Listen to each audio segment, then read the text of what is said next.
சமீபத்தில் இந்திய கிரிக்கெட் தலைமை பயிற்சியாளர் கௌதம் காம்பீர் பதவி விலகுவார் என்றும் விவிஎஸ் லக்ஷ்மன் புதிய பயிற்சியாளராக நியமிக்கப்படுவார் என்றும் பல கருத்துக்கள் நிலவி வந்துச்சு.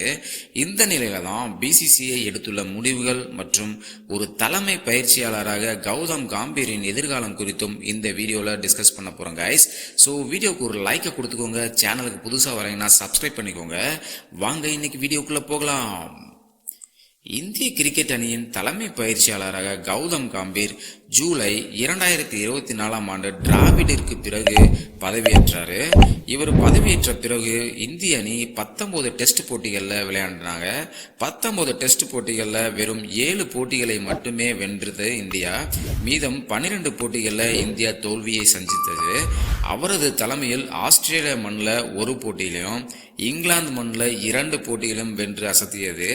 ஆனால் சொந்த மண்ணில் நியூசிலாந்துக்கு எதிராக 0-3 என்ற கணக்கிலும் சவுத் ஆப்பிரிக்காவுக்கு எதிராக 0-2 என்ற கணக்கிலும் படு தோல்வி அடைந்தது. சொந்த மண்ணில் 5 டெஸ்ட் தோல்விகள் மற்றும் 2 முறை ஒயிட் வாஷ் ஆன ஒரே பயிற்சியாளராக கௌதம் காம்பீர் தான் இருக்கார். இந்த தொடர் தோல்விகளுக்கு பின்னாடி காம்பீரை நீக்க வேண்டும் என்று கோரிக்கை வலுத்து வந்துட்டு இருக்கு.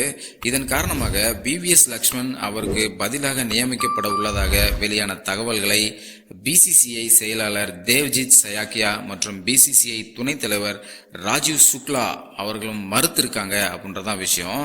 ஸோ இது குறித்து பிசிசிஐ வட்டாரங்கள் கூறுவது என்ன அப்படின்றத பார்ப்போம்.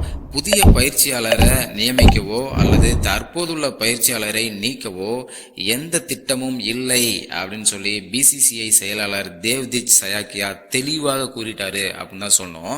ஸோ கம்பீரோடைய தற்போதைய ஒப்பந்தம் நவம்பர் 2027 வரை இருப்பதனால அவரை யாராலும் தொட முடியாது அப்படின்றதான் உண்மை.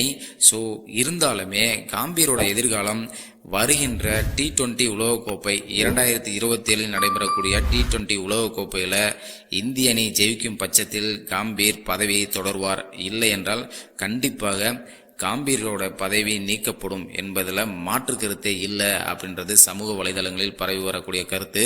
ஸோ இந்த கருத்து உங்களுக்கு நியாயமாக இருக்கா அப்படின்னு சொல்லிட்டு ப்ளீஸ் கமெண்ட் செக்ஷனில் கமெண்ட் பண்ணுங்கள். மீண்டும் உங்களை நெக்ஸ்ட் வீடியோவில் சந்திக்கிறேன். தேங்க்யூ, பாய்.